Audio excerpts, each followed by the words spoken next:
Vamos a hacer una demostración de cómo funciona la función del si condicional en Excel. Tenemos aquí una hoja de calificaciones de un grupo de alumnos. Tenemos 10 materias por cada alumno y su calificación respectiva. Y en la última columna tenemos el promedio. Vamos a utilizar la función if para pedirle a Excel que nos ponga en la siguiente columna que está en blanco, la columna N, cuáles alumnos son los que están reprobados y cuáles alumnos son los que están aprobados. Para ello vamos a entrar al menú Fórmulas, buscamos las fórmulas lógicas y ahí nos aparecen las funciones que tenemos disponibles. Damos clic en Sí y nos aparece un cuadro de diálogo que nos facilita mucho el trabajo con esta función. Primero tenemos que llenar el espacio de la prueba lógica. ¿Qué es lo que Excel va a comprobar con esta función? Entonces vamos a decirle que si en la celda que tiene la calificación, la primera es la M4, entonces le decimos que si M4, si esa calificación o ese número es menor que 6, entonces el alumno está reprobado. Le vamos a decir que cuando esta condición se cumpla, nos ponga la palabra reprueba. La tercera parte de la función if o si condicional es qué sucede si esta condición no se cumple. Ya pusimos qué sucede si se cumple, ahora qué sucede si no se cumple. Si el alumno no reprueba, pues la única otra opción es que el alumno aprueba. Entonces le vamos a decir a Excel que nos ponga la palabra aprueba. Las dos palabras debemos ponerlas entre comillas porque son cadenas de texto. Con esto ya tenemos lista nuestra función y le damos a aceptar. Y aquí tenemos ya cómo Excel nos realizó la primera comparación con el primer valor. Es mayor que 6, entonces el alumno aprueba. Copiamos la fórmula hacia abajo para todos los valores y aquí tenemos ya como Excel hizo la operación y con los que tienen menos de 6, este que tiene 5.9 nos puso reprueba y este que tiene 5 nos puso reprueba.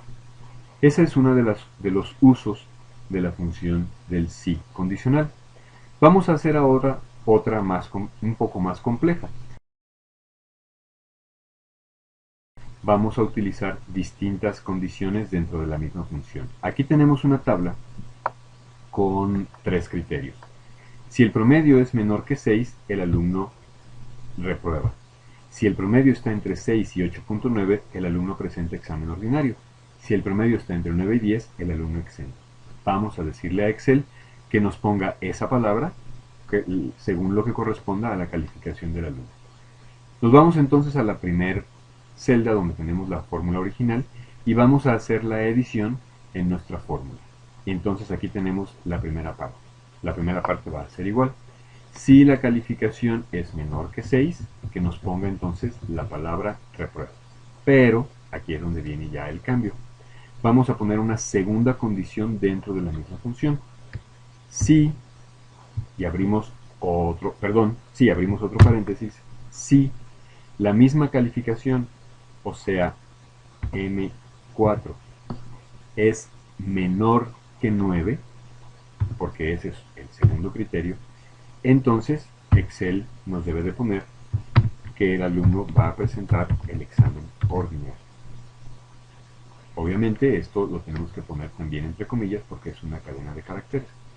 Separamos con coma para el siguiente criterio y aquí le vamos a poner si no se cumplió ninguna de las dos premisas anteriores, que el alumno no reprueba y que el alumno no presente el ordinario, entonces por lógica el alumno está exento. Borramos lo anterior y ya tenemos lista nuestra fórmula. Aquí debemos tener en cuenta algo.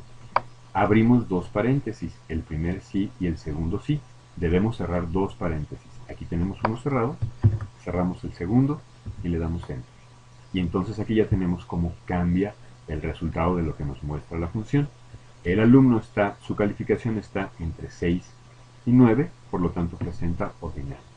Vamos a copiar la fórmula hacia abajo y aquí ya tenemos cómo cambia con la operación realizada.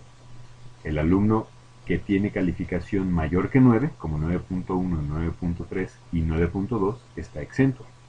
Todos los demás están en ordinario, excepto los dos que están reprobados. El que tiene 5.9 menos de 6 y el que tiene 5 menos de 6.